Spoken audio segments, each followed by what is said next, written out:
Merci beaucoup, M. Jima. En réalité, quand on parle l'amour qui blesse, c'est parce que la manifestation de l'amour dans le foyer n'est pas le vrai ou le bon amour.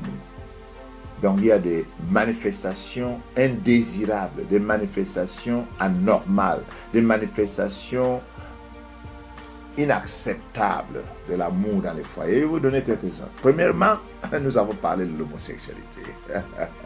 Ça, c'est une manifestation terrible de l'amour, parce que ce n'est pas comme Dieu a voulu. Et vous savez, on ne peut pas vous dire, mais les homosexuels ont des problèmes inimaginables. Des problèmes, des traumatismes de leur sphincter anal, les problèmes des ruptures des sphincters, de l'incontinence anale, des cancers anal et tout ça. Et les gens ne savent pas. Les gens ne savent pas. Des infections terribles à cause, mais parce que Dieu n'a jamais voulu que l'anus soit utilisé comme un élément sexuel. C'est pour les matières fécales. Donc l'homosexualité, les gens en parlent. Et les gens utilisent ça souvent comme un moyen de gagner de l'argent. Mais je vous dis que c'est une activité sale, indésirable, abominable devant le Seigneur. Maintenant, il y a l'amour que j'appelle l'amour égoïste.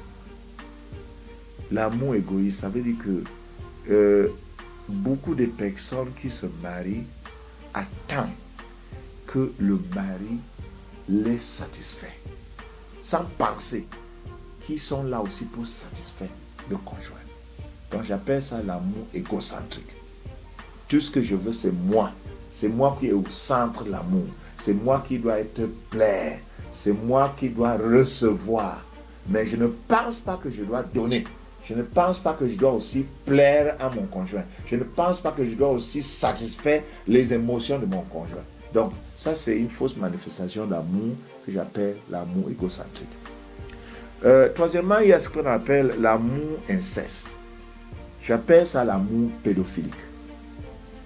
C'est-à-dire, tu vois des hommes qui commencent à aller au lit avec leurs filles.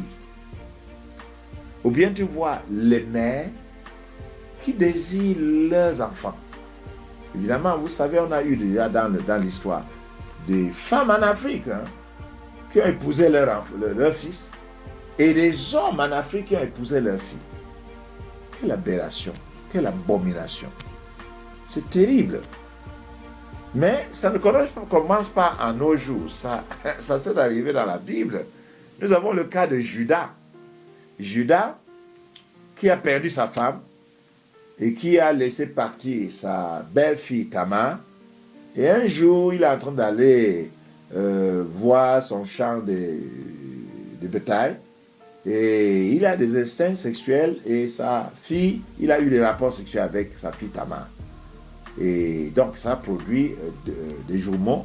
Donc, l'inceste existe dans la Bible. Et dans le cas de Lot, Lot qui a donné naissance à travers ses deux filles à deux enfants qu'on appelle Ammon et Moab. Et ces deux enfants sont devenus les deux tribus dans la Bible, les Moabites et puis les Ammonites. Donc vous voyez, l'amour pédophilique existe dans la Bible. Et encore l'amour pédophilique est en train d'être répandu dans le monde aujourd'hui. Je terminerai en parlant de l'amour sexuel fraternel. Ça veut dire quoi? De plus en plus, nous voyons les enfants mal élevés, mal éduqués, qui commencent à avoir des rapports sexuels entre eux.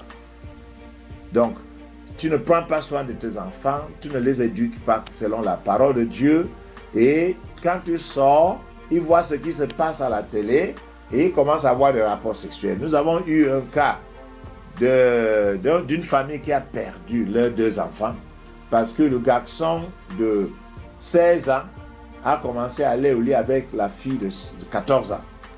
Et avant qu'ils s'en rendent compte, l'enfant est tombé enceinte. Et on a voulu donc avorter. Et l'enfant est morte, elle est morte. Et son frère a accusé ses parents d'avoir tué leur frère, sa sœur. Donc il est tombé dans la dépression, dans la frustration, et puis finalement aussi il ne mangeait plus, et puis finalement aussi il est mort. Donc nous voyons que c'est ce cas d'inceste qui se passe entre le frère et la sœur. Et en dernier lieu, c'est l'amour déplacé. L'amour déplacé, c'est l'amour entre la fille de ménage ou le garçon de ménage et les enfants de la maison. Nous avons eu un cas extrêmement triste d'une hémaphrodite. Une hémaphrodite, c'est quelqu'un qui a les deux sexes. Mais d'habitude, quand tu as les deux sexes, à la puberté, il y a une sexe qui prédomine. Donc, à l'enfance, elle était comme une fille. Mais à sa puberté, les parties génitaux masculins se sont développées. Et puisqu'elle n'était pas éduquée, elle a donc été prise par une famille pour prendre soin de ses enfants. Mais pendant qu'elle est en train de prendre soin des enfants, qui étaient des filles, les parties génitales masculines se sont développées et elle a commencé à avoir envie d'aller au lit avec les enfants. Et puisque les deux enfants dont elle prenait soin étaient des filles, elle, je ne sais pas si appelle maintenant elle ou il, mais vous comprenez, il a donc commencé à avoir des rapports sexuels avec les enfants. Et avant que les parents ne s'en rendent compte, les deux filles adolescentes étaient enceintes. Quand on a cherché, on a trouvé que cette jeune fille qui prétendait d'être une fille n'était vraiment pas une fille, elle était un garçon. Elle était hémaphrodite et que ses parties génitaux se sont développées. Donc vous voyez, l'amour vraiment dans le foyer peut être falsifié par plusieurs fausses manifestations d'amour. Et c'est ce que nous voyons dans le monde aujourd'hui. L'amour entre les garçons et les filles. Hein? En réalité, ce n'est pas l'amour, c'est la convoitise. Le faux amour, le mot qui définit le faux amour, c'est la convoitise. Et quand tu vois un garçon qui sort avec une fille, c'est la convoitise. Et quand tu vois une relation entre les garçons et les filles, moi je dis dans mes cours, écoutez-moi bien, vous n'avez pas besoin d'un petit ami, d'une petite amie avant l'âge de 21 ans. Pourquoi vous voulez un petit ami? C'est parce que vous voulez avoir des rapports sexuels. Et dans nos études, nous avons compris que l'âge le plus vulnérable en Afrique, c'est entre 16 ans et 18 ans, avec un pic à 17 ans. Ça veut dire que la plupart des jeunes qui ont eu leur premier rapport sexuel, c'est à l'âge de 17 ans. Et c'est compris entre 16 et 18. Donc, les parents, faites attention avec vos enfants qui sont des adolescents.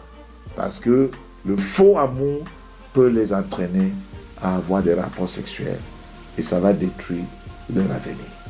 Voilà ce que je peux dire sur la manifestation fausse de l'amour dans les foyers et dans la vie des jeunes que nous avons aujourd'hui. Merci beaucoup, M. Gilles.